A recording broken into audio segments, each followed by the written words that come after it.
Hello friends, welcome to happy home vlogs by Anitha. ఈరోజు simple recipe అండి. ఏంటా అనుకుంటున్నారా? తెలంగాణ స్టైల్లో బగారా రైస్ ఎలా చేయాలనేది ఈ వీడియోలో చూసి తెలుసుకుందాం. రెసిపీ అయితే చాలా ఈజీ అండి. టేస్ట్ కూడా సూపర్గా ఉంటుంది. లంచ్ బాక్స్లో కూడా ఒకసారి ఇలా ట్రై చేయండి. పిల్లలు పెద్దలు అందరూ ఇష్టంగా తింటారండి. మీరు కూడా తప్పకుండా ట్రై చేయండి. ఈ వీడియో మీకు నచ్చితే లైక్ చేయండి. అలాగే ఇలాంటి మరిన్ని మంచి వీడియోస్ మన ఛానల్లో చూస్తుండాలనుకుంటే ఇప్పుడే ఛానల్ని సబ్స్క్రైబ్ చేయండి. ఈ రెసిపీ కోసం బాస్మతి రైస్ని తీసుకోవాలండి. ఒక గ్లాస్ తీసి కడిగి పెట్టేసుకొని 1.5 గ్లాస్ కానీ కొంచెం సాఫ్ట్గా ఉండాలనుకుంటే 2 గ్లాసులు వాటర్ వేసుకోవాలండి.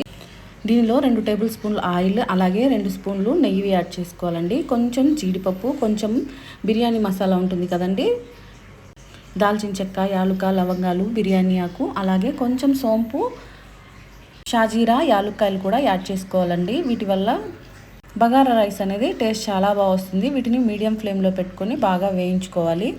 ఇలా వేగిన తర్వాత సన్నగా తరిగిన ఉల్లిపాయ, పచ్చిమిర్చి, టమాటా మూడింటిని వేసుకొని వేయించుకోవాలండి. ఇవి కొంచెం దూరగా వేగాలి.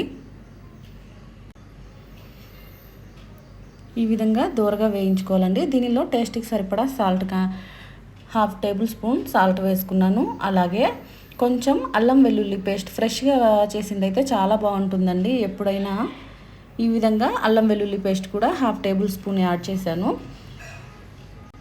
దీనిలో 1 టేబుల్ స్పూన్ ధనియాల పొడి కూడా యాడ్ చేసుకోవాలండి. ఈ విధంగా యాడ్ చేసుకొని మీడియం ఫ్లేమ్లో పెట్టుకొని ఒక 2 నిమిషాలు వీటిని బాగా మగ్గనిచ్చాలి. మగ్గితేనే టేస్ట్ అనేది చాలా బాగా వస్తుందండి బగారా రైస్. అలాగే దీనిలో కొంచెం కొత్తిమీర, పుదీనా కూడా యాడ్ చేసుకోవాలి.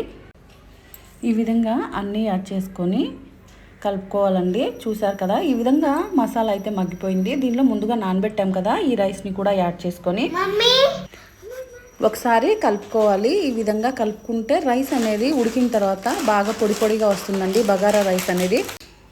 ఈ విధంగా ఒక 30 సెకండ్స్ ఇలా కలిపేసి పెట్టుకుంటే సరిపోతుందండి. ఇలా కలుపుకున్న తర్వాత ముందుగా ఎసరు మనం తీసి పెట్టుకున్నాం కదా, ఈ వాటర్ని కూడా దీనిలో యాడ్ చేసుకోవాలి. ఇలా యాడ్ చేసుకున్న తర్వాత మీడియం ఫ్లేమ్లో పెట్టేసి రైస్ని ఉడికించుకోవడమేనండి. ఎంతో టేస్టీగా ఉండే బగారా రైస్ అయితే రెడీ అయిపోతుంది. మీకు మన ఛానల్లో ఇలాంటి మరిన్ని మంచి వీడియోస్ చూస్తూ ఉండాలనుకుంటే ఈ వీడియోని లైక్ చేయండి. అలాగే మీరు ట్రై చేసి మీకు ఎలా వచ్చిందో కామెంట్ సెక్షన్లో నాతో తెలియచేయండి. పిల్లలు అయితే చాలా ఇష్టంగా తింటారండి. క్యారేజ్ బాక్సుల్లో కూడా ఈజీగా 10 నిమిషాల్లో చేసేయచ్చు. కూరగాయలు లేనప్పుడు ఇలా బగారా రైస్ చేసామనుకోండి, రైస్ పెరుగు చట్నీతో తినేయచ్చు. టేస్ట్ కూడా చాలా బాగుంటుంది. అలాగే నాన్ వెజ్లో కూడా చాలా బాగుంటుందండి ఈ రైస్. చూసారు కదా, ఒక్క 10 నిమిషాలు కానీ టైం తీసుకున్నామంటే టేస్టీ రెసిపీ అండి. బగారా రైస్ అయితే రెడీ అయిపోతుంది. దీని టేస్ట్ తిన్న వాళ్ళకే అర్థమవుతుందండి. అంత బాగుంటుంది, సింపుల్గా టేస్టీగా. చూసారు కదా, పొడి పొడిగా బగారా రైస్ అయితే రెడీ అయిపోయింది. దీన్ని ఒక ప్లేట్లో సర్వింగ్ చేస్తున్నానండి. ఈ విధంగా వేడివేడిగా బగారా అన్నం తినేస్తే టేస్ట్ అయితే చాలా బాగుంటుంది. మీరు కూడా తప్పకుండా ట్రై చేయండి. మీకు ఈ వీడియోస్ నచ్చాయి అనుకుంటున్నాను. నచ్చితే ఒక చిన్న లైక్ చేయండి. అలాగే ఇలాంటి మరిన్ని మంచి వీడియోస్ మీరు కూడా ట్రై చేసి మీకు ఎలా వచ్చిందో కామెంట్ సెక్షన్లో నాతో తెలియచేయండి. ఈ వీడియోస్ కోసం ఇప్పుడే మన ఛానల్ని సబ్స్క్రైబ్ చేసుకోండి. Have a nice day. Hi friends, how are you? అన్నం బాగున్నాయి ఫ్రెండ్.